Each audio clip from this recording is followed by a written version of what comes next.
is Sue Miller. I have the honor of chairing the Early Learning Council, and I just want to introduce two other council members who are here, whom you know well, Bobby Weber and Eva Ripito. So if I say something wrong, they'll correct me. I'm sure you'll hear about it. And yes, one of the things that I want to point out is how integrated the work we've been doing over the last year is, with everything you've heard so far this morning, and with the governor's Children's Cabinet work. So you know we aren't sort of going in different directions, but we're very aligned in a number of ways. This first slide that I want to mention is probably not new to you. In fact, when I was here last time, it may have also been up on the slide, showing that this is a cross-sector effort. We're really talking about an early learning system strategic plan. This is not just for the division or the council, it's for the system. And we're fortunate that on the council, the directors of each of those departments is a member.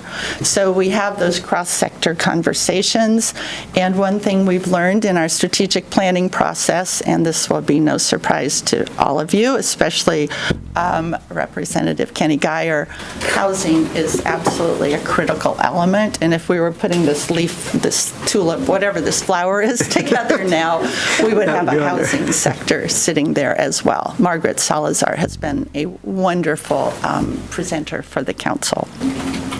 So we are cross-sector. We have been working on this strategic plan for a year. Just about a year ago today, we launched our effort as a council in a 2-day retreat. And we have, as you know, it's the same 3 goals that you've seen before, that children arrive ready for kindergarten, families are safe, stable, and healthy for children to grow up in, and the system is coordinated, aligned, and family-centered.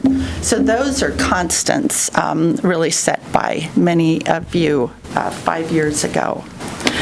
And we started a year ago. I'm excited to say that Thursday of this week, we are going to be going through our first very rough draft of our strategic plan. So we've made a lot of progress. We have a ways to go, but we're very excited to be on this road. And I wanted to point out that, you know, our goal, the vision, if you can look long range, of course, is that all of these services and supports are universal, so everybody has access to them. What we all know is that we're going to have an incremental approach to get there. So we're starting with a targeted population. It's focused universalism. It's sort of a contradiction in terms, in which we are saying we're going to prioritize children who are living in poverty, as well as children of color who live in geographically isolated areas, and those who have disabilities. So we know we've got to start there, and certainly for the 2019 session, that will be the focus of what we're trying to do. So the equity lens sort of infuses everything that our council is working on. We, as I said earlier, we are definitely aligned with the governor's children's agenda, and you will see what comes out in our strategic plan, I am sure, will include what's in that agenda, but also be broader than that around family supports. Healthcare is obviously a critical element of all 3 of those goals, and we're working closely with DHS to figure out all those family supports that are going to have to wrap around the families. We have not created this strategic plan in a bubble. It's sort of an understatement. We've had over 100 people come and speak at council meetings, presenting all the different perspectives, and the next slide gives you an idea of some of the presenters. And it's been partners, providers, parents, as well as leaders of organizations.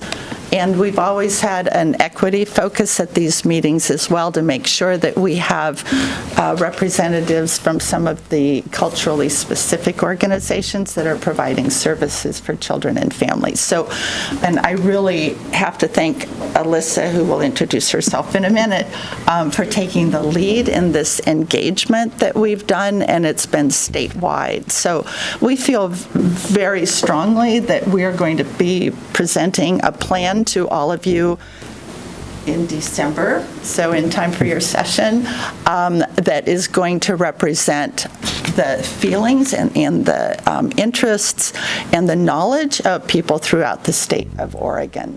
And I'm very pleased about that. So at this time, I will let Alyssa introduce herself. Chair Lively, Vice Chairs,